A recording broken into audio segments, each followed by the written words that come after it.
El libro de Marcos. Cuando estudiamos por primera vez un tema, las lecciones impartidas no nos resultan fáciles de asimilar.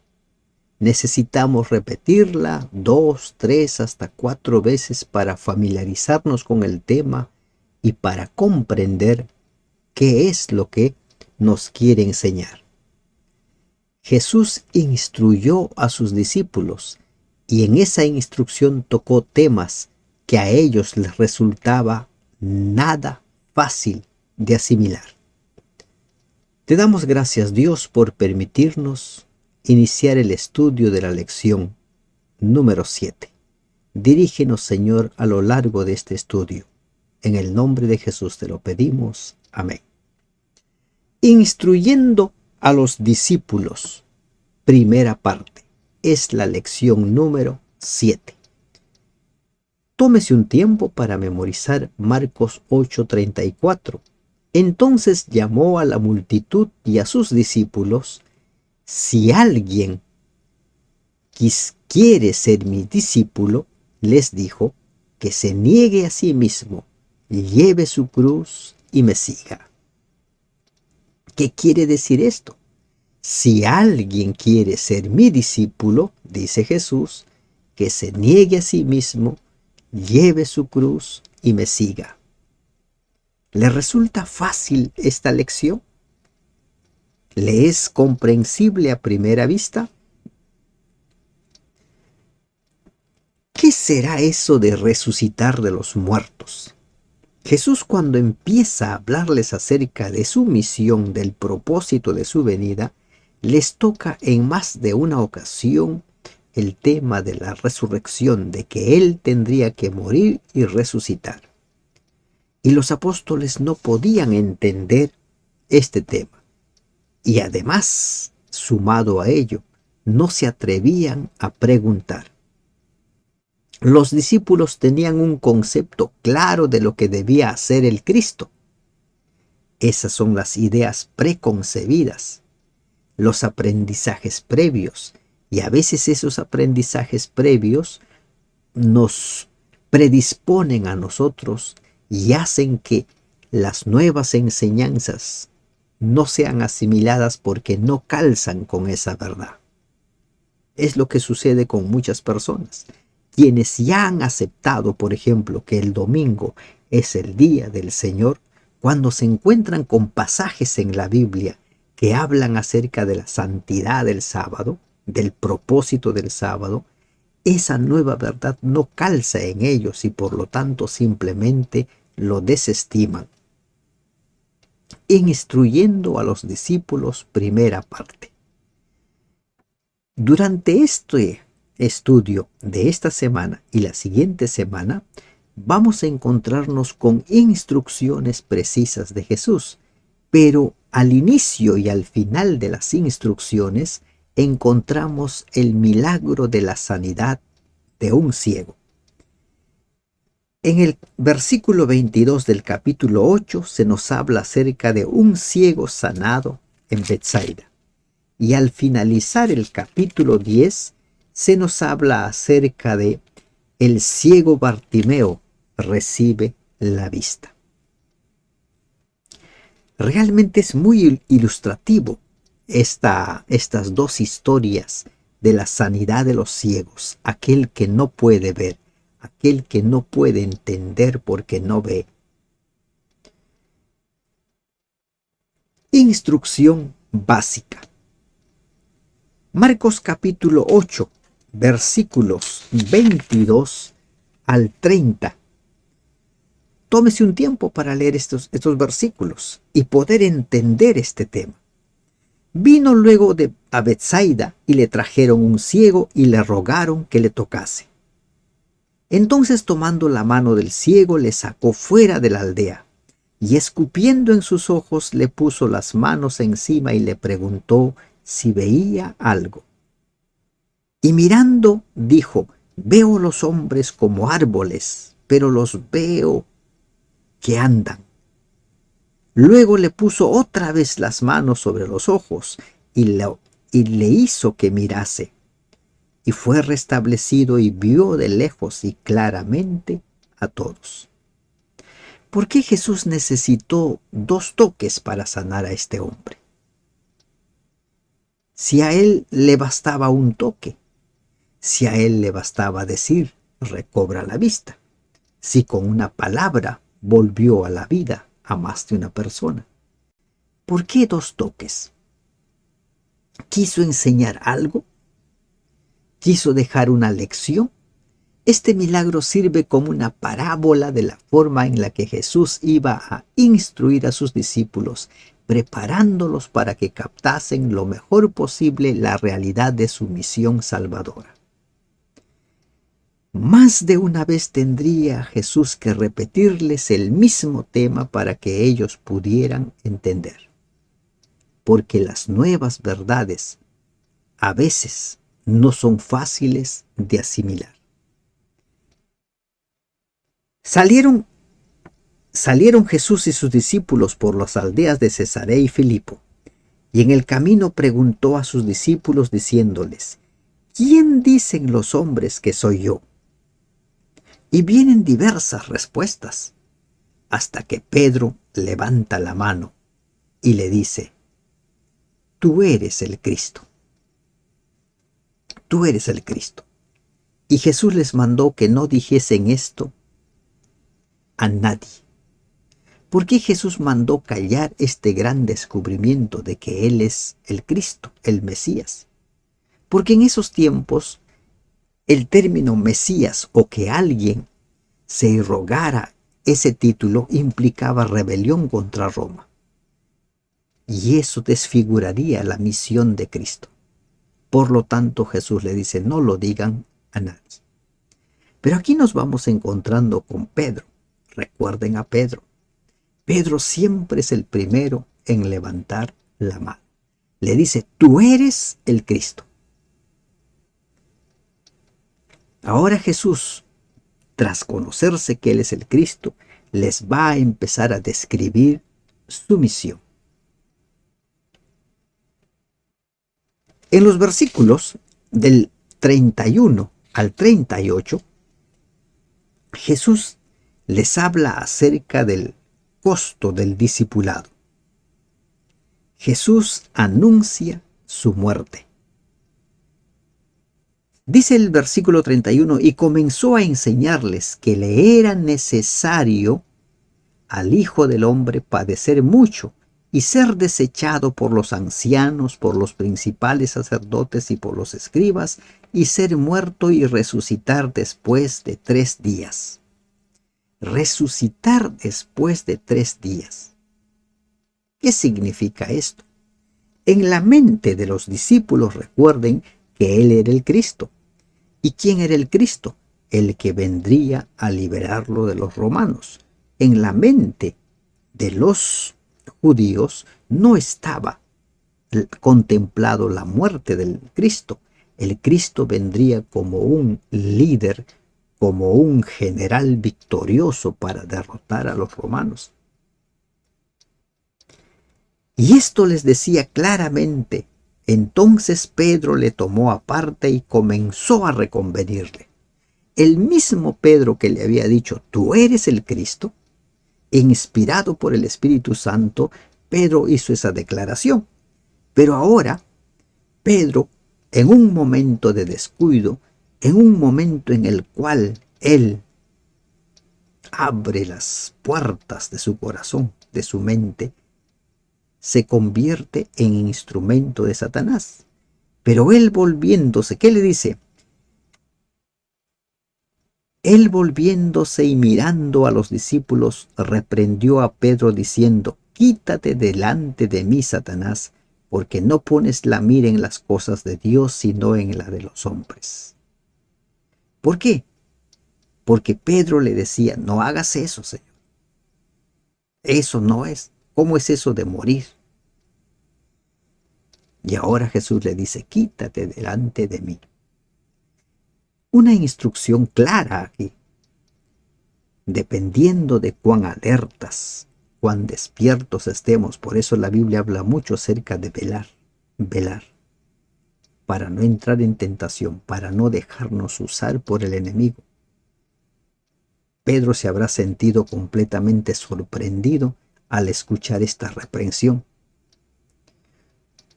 Luego el Señor les dice, llamando a la gente, si alguno quiere venir en pos de mí, niéguese a sí mismo y tome su cruz y sígame. Porque todo el que quiera salvar su vida la perderá, y todo el que pierde su vida por causa de mí y del Evangelio la salvará.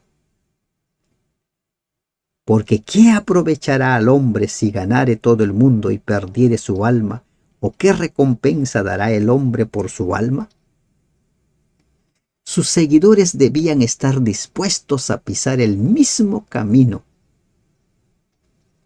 tomar la cruz y vivir o morir por el precioso don de la salvación, ayudando a otros a alcanzar el camino de la salvación. Jesús el Maestro iba adelante poniendo el ejemplo. Él había tomado la decisión de tomar nuestro lugar, morir en nuestro lugar. Pedro no entendía esto. Y entonces le dice, Señor, ten compasión de ti. ¿Cómo vas a hacer eso? El que quiera salvar su vida, la perderá. Y aquí encontramos nosotros un principio. En el reino de Dios, lo que parece pérdida es ganancia. Y lo que parece ganancia es pérdida. Otra lección que los discípulos tenían que aprender. Luego continúa la instrucción de los versículos 1 al 13 en el capítulo 9. Vemos aquí la historia de la transfiguración. Y los siguientes versículos del 14 en adelante, hasta el 30 o al 29, vemos el caso de un padre desesperado. Había llevado a sus discípulos ante Jesús y ellos no pudieron sanar.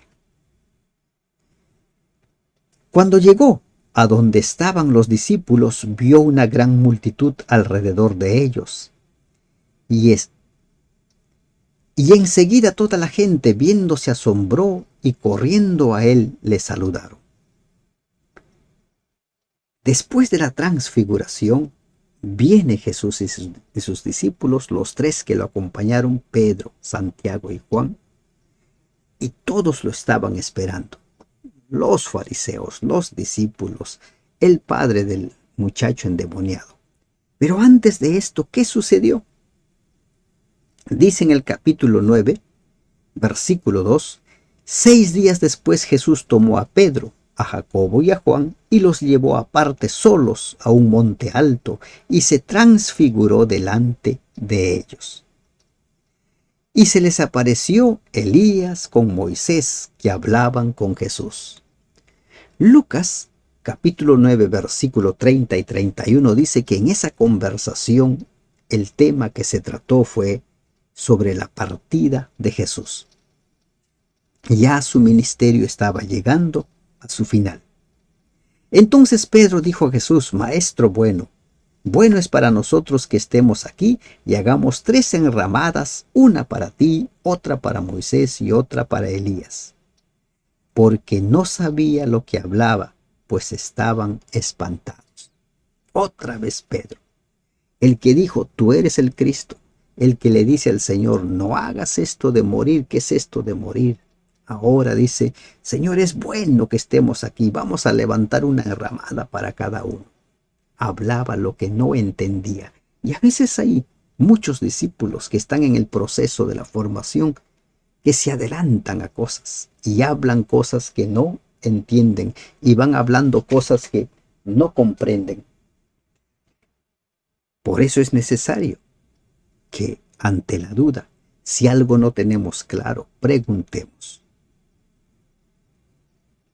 Luego Jesús les da una indicación, que no cuenten a nadie, porque en ese día los 3 discípulos habían visto algo que los demás no vieron.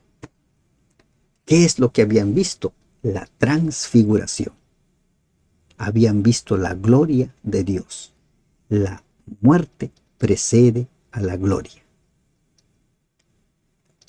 Posteriormente Jesús enseñó que es necesario morir como la semilla para luego producir frutos. Previamente Jesús se había dicho: muchos no morirán hasta ver el reino de Dios. Y ahora Juan, Santiago y Pedro vieron la gloria de Dios. Jesús les estuvo instruyendo paso a paso, camino a camino. Les estuvo llevando. Algunas verdades ellos no lo podían entender, pero ahora Jesús se había propuesto instruirlos. Los siguientes versículos, en el capítulo 9, del versículo 30 al versículo 41, Jesús continúa con su instrucción. En los versículos 30 al 32, nuevamente Jesús les habla acerca de su muerte. Habiendo salido de allí, caminaron por Galilea y no quería que nadie lo supiese. Él, porque enseñaba a sus discípulos y les decía: el Hijo del Hombre será entregado en manos de hombres y le matarán, pero después de muerto resucitará el tercer día.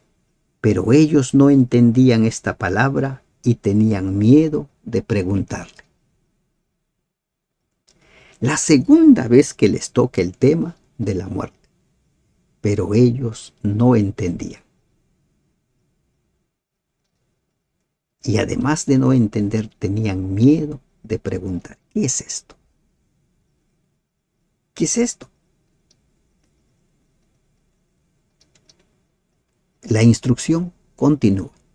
Ahora Jesús les va a hablar acerca de quién es el más grande, quién es el líder, qué tipo de liderazgo es el que se desarrolla en la iglesia. Llegó a Capernaum y cuando estuvo en casa les preguntó: ¿qué disputabais entre vosotros en el camino? Mas ellos callaron, porque en el camino habían disputado entre sí quién había de ser el mayor. Estaban ahí tratando de decidir quién va a ser el primer ministro, porque se supone que Cristo tendría que derrotar a los romanos y convertirse en el rey de los judíos. Y si ellos eran sus brazos derechos, ¿no?, entonces alguno de ellos tendría que ocupar un puesto de privilegio después de Jesús. Entonces él se sentó y llamó a los 12 y les dijo: si alguno quiere ser el primero, será el postrero de todos y el servidor de todos. Tomó a un niño y, tomándole en sus brazos, les dijo a ellos, a los discípulos: el que recibe en mi nombre a un niño como este, me recibe a mí, y el que a mí me recibe, recibe al Padre. El que a mí no me recibe, no recibe al que me envió. ¿Quién es el mayor en el reino? Uno que es como un niño, servicial, sin rencores. Encontramos esta misma historia nosotros en Mateo y en Lucas, donde se da mayores detalles, donde se dice que el que quiera ser el mayor debe ser el primero en servir. El liderazgo dentro de la iglesia tiene que ver con quién está dispuesto a servir. Jesús vino a buscar y salvar lo que se había perdido. Jesús mismo dejó en claro: yo no he venido para ser servido, sino para servir. Y ese es el liderazgo en el reino de los cielos. Entonces la gran pregunta es: ¿cómo entrar en el reino? ¿Cómo entrar en el reino de los cielos? Y esta instrucción del Señor lo encontramos en los versículos 42 al 50 del capítulo 9. Cualquiera que haga tropezar a uno de estos pequeñitos que creen en mí, mejor le fuera que se le atase una piedra de molino al cuello y se le arrojase en el mar. ¿Quiénes son los pequeñitos? Y ya hemos visto nosotros, por ejemplo, en Mateo capítulo 10, donde Jesús habla que los discípulos, sus seguidores, son los pequeñitos. En el capítulo 25 de Mateo, en el juicio de las naciones, también se habla de los hermanos pequeños. Por cuanto hicisteis, le dice a los redimidos, por cuanto servisteis a los más pequeñitos, pasen. Y los que no sirvieron son arrojados, son echados. Si tu mano te fuere ocasión de caer, córtala. Mejor te es entrar en la vida manco que teniendo dos manos ir al infierno, al fuego que no puede ser apagado, donde el gusano de ellos no muere y el fuego nunca se apaga. Aquí vienen algunas preguntas. Jesús está hablando aquí de un infierno, está hablando de gusanos inmortales. ¿Es eso lo que está hablando? Si tomamos estas palabras literalmente como muchos lo hacen con la frase donde el gusano de ellos no muere y el fuego nunca se apaga, lo repite 3 veces, tenemos que llegar a las siguientes conclusiones. Los redimidos vivirán eternamente con un cuerpo mutilado. ¿No es cierto? Porque tendrían que sacarse un ojo, sacarse una mano o sacarse un pie, si tomamos literalmente. Los malvados sufrirán eternamente, pero al menos su cuerpo estará entero. Ellos no están ni mutilados ni nada, porque no se sacaron nada. La enseñanza que se desprende de esta exageración es evidente. El pecado es tan terrible que debes huir de él inmediatamente. A veces es preferible sacrificar un ojo, una mano, un pie. Pero estamos hablando de ¿para qué sirve el ojo? ¿Para qué sirve la mano, el pie? ¿Qué simboliza? ¿Qué es lo que te permite hacer? ¿A qué lugares peligrosos te puede llevar el ojo, la mano, el pie? De eso estamos hablando. Prevenir, evitar las caídas. Abandonar el pecado es duro y cuesta sacrificio, pero el resultado vale la pena y nos proporciona la paz. Hay sacrificios que hacer. Por eso el Señor habló acerca de la puerta estrecha. Habló acerca de tomar su cruz. ¿Y qué simboliza tomar la cruz? Morir día a día. La palabra de Dios habla acerca del nuevo nacimiento. Entonces, ¿qué instrucciones da Jesús a sus discípulos en esta primera parte? No. Que Él es el Cristo. Su misión como Cristo no debe ser tergiversada. Él ha venido primero a dar su vida por sus hijos. No debía ser visto como el libertador de los romanos. Pero a los discípulos les cuesta entender las nuevas verdades, como a muchos de nosotros nos cuesta entender nuevas verdades. Y algunos somos como los discípulos, y como no entendemos, no nos atrevemos a preguntar y simplemente creemos que, ignorando esas verdades, ya está todo solucionado. Las verdades deben ser entendidas para que evitemos ser engañados. Cristo vino a morir y Él murió. Cristo resucitó al tercer día y resucitó. Los apóstoles no entendieron este tema aun cuando Jesús resucitó. Y cuando vino el Espíritu Santo, les dio entendimiento, les dio valor, y entonces sí, a voz en cuello, proclamaron el Evangelio de Cristo. De la misma manera, nosotros entenderemos plenamente las instrucciones del Señor, entenderemos la misión que se nos ha dado cuando permitamos que el Espíritu Santo dirija nuestra vida. Que Dios te bendiga. Amén.